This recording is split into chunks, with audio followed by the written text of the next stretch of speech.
Well, you know, my earliest memory of it, I mean, I don't really quite remember not drawing, so I suppose I was always drawing.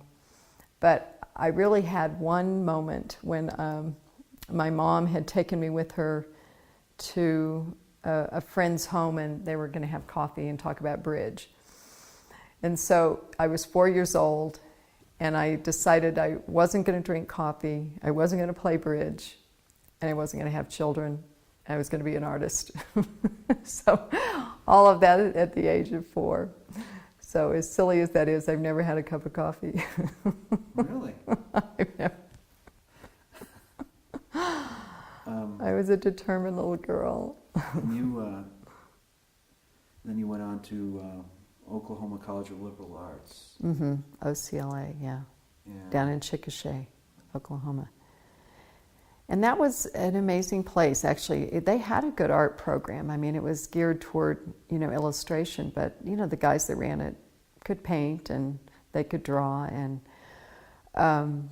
actually, I would have probably spent all 4 years there, except that there were some other teachers that I really liked that were in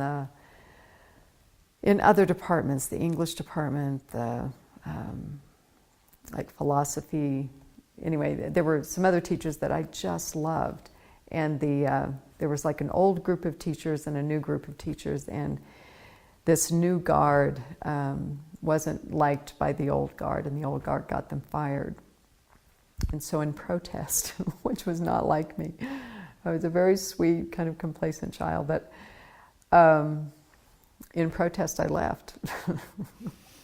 I guess a little bit biting my nose off to spite my face or something, but anyway, I left, and then I went to Central State University, and they had some interesting teachers, you know, but again, it was really geared toward a more, you know, modern sensibility, and it was, the one thing about me is that I was a good student, and so if you're a good student, you figure out how to make good grades, you know, without learning anything. So I was very good at that. And so I went through all the figure drawing that they had, all that they offered, got A's, and I knew I didn't know how to draw. So that was the first, you know, I was so naive. It was the first inkling I had that maybe going to college to be an artist was not what you did, you know. So then I found through, and now I'm blanking out on his name, but through this man in Ponca, who was a local artist there, and he suggested Dick Getz, Richard Getz, and Edith Getz. So I quit school then and went and studied with them, and which was a fabulous thing. It was really a good decision. Were those figure drawing classes, were they taught by E.L. Mount? No. Oh, E.L. Mount is the name of the man from Ponca. Oh, okay. That's right. Thank you. You have that from the last time.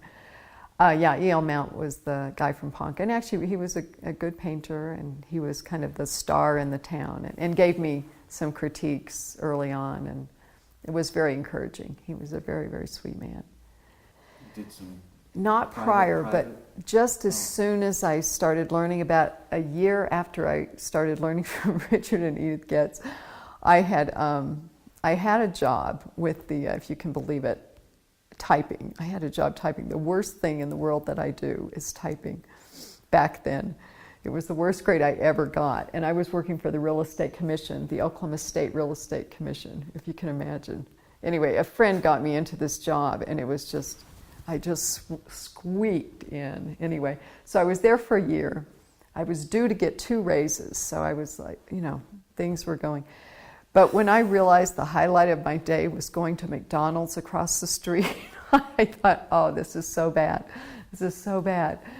So I quit. I quit right before, you know, 2 raises, and, you know, and I started working as a nursemaid for this 78-year-old woman.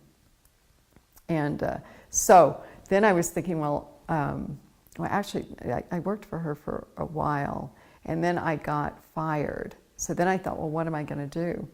So, actually, I'm sorry. I did start teaching while I was working for her. So I needed to make some money, and I thought, I think I'll teach.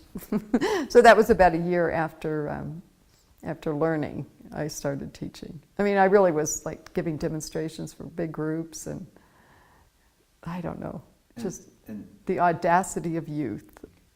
Well, believe it or not, E.L. Mount told me about the Art Students League. So the first time I heard about it was from him. And he said, you know, anybody who's anybody has either taught there or studied there. It's where you should go, the Art Students League. And then Dick Getz and Edith Getz told me about the league, because they had studied at the league with George Bridgman, with, who's the other?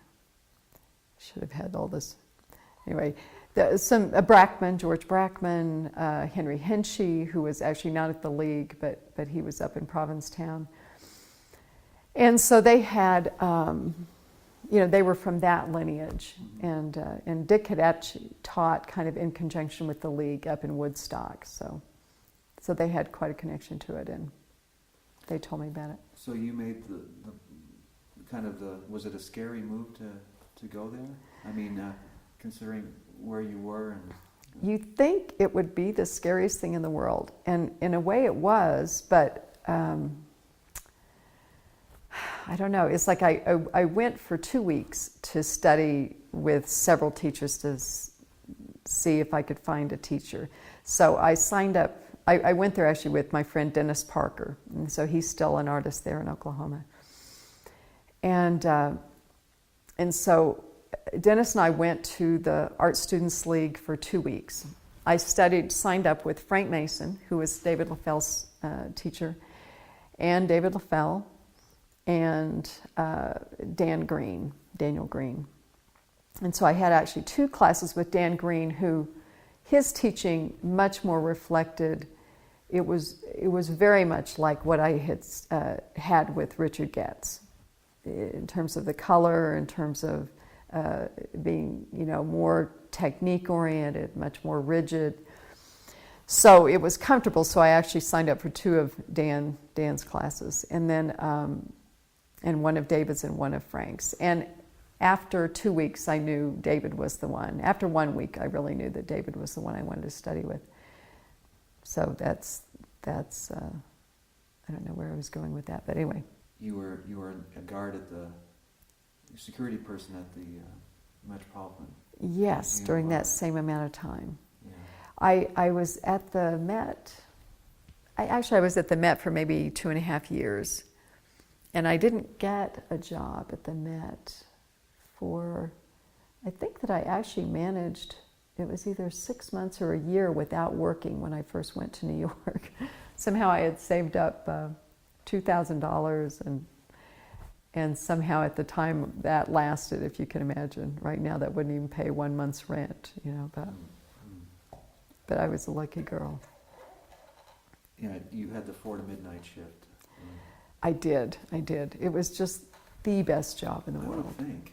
The best job. Just like you were saying about the Smithsonian and all of that. It's just, the privilege that we lowly guards had, because we were definitely low men on the totem pole.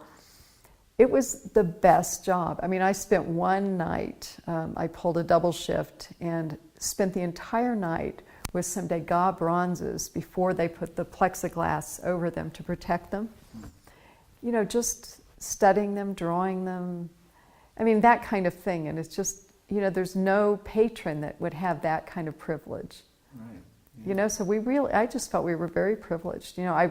They even had these great concerts that went on, and quite often my route would take me along the backstage of this concert, and where they'd have all these famous musicians playing, and the sound man would pull me in and let me listen, and would tell me about stuff. I mean, it was just the best job I could have ever had. Were your fellow